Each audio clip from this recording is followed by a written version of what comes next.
Il genio imperituro di Leonardo da Vinci, a ormai più di 500 anni dalla sua dipartita, non smette di esercitare su di noi un fascino senza tempo. E particolarmente affascinanti sono in particolare gli ultimi 3 anni della sua vita, gli anni passati in Francia, su cui forse è maggiore il mistero in merito alla sua eredità artistica, morale e materiale, perché minori sono le informazioni. Era il 1516 quando Leonardo comprese che di fatto l'Italia, da lui tanto amata, non avevano più da riservargli né sorrisi né risorse. La sua Firenze, la Milano, dove aveva vissuto, lottato e sofferto, non avevano più nulla di significativo da offrirgli. Era invece oggetto da anni di un corteggiamento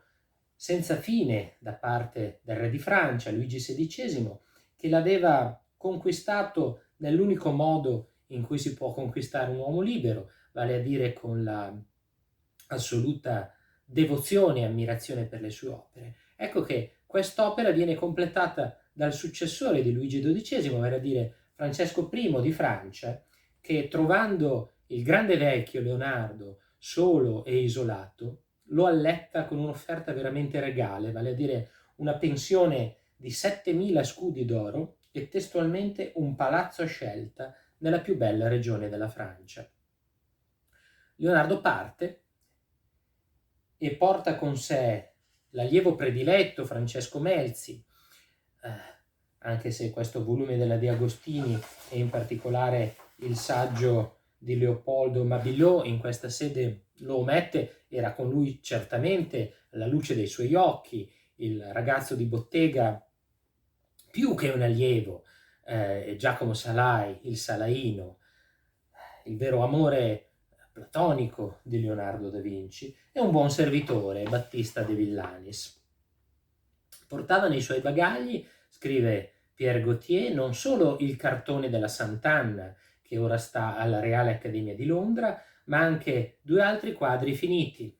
la Leda e la Belle Ferronnière, e 2 altri quasi a termine, la Gioconda e il San Giovanni. I 2 primi furono depositati a Fontainebleau e gli altri 2 se li tenne il maestro, che non poteva disfarsene e sognava ogni giorno un dettaglio da modificare o da aggiungere, perché vi intravedeva come uno specchio dell'anima umana, della propria anima, che non era mai completamente definita e espressa. Oltre a ciò,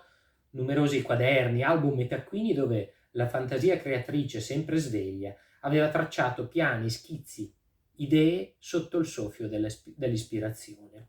Ma qual è il lavoro di questo ultimo periodo?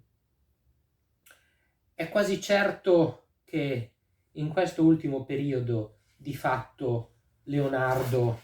non lavorò quasi più. Passiamo alla descrizione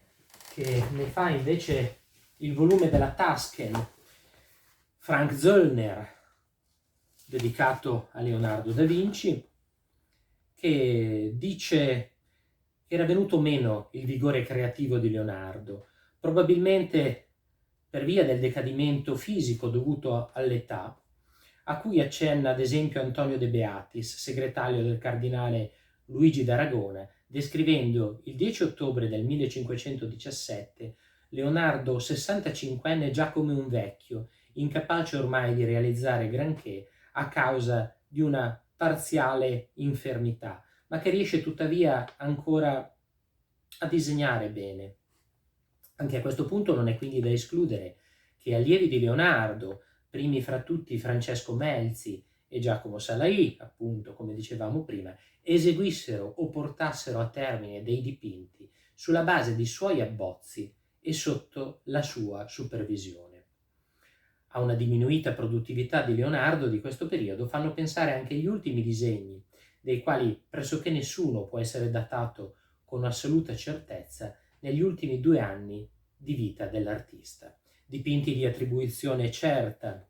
risalenti a quest'epoca, quasi non ve ne sono, e bisogna supporre che negli ultimi anni Leonardo fosse improduttivo, si limitasse cioè a una supervisione sulle opere dei suoi allievi. E qui si apre appunto il grande capitolo dei leonardeschi strettamente di botteghe e poi degli epigoni successivi,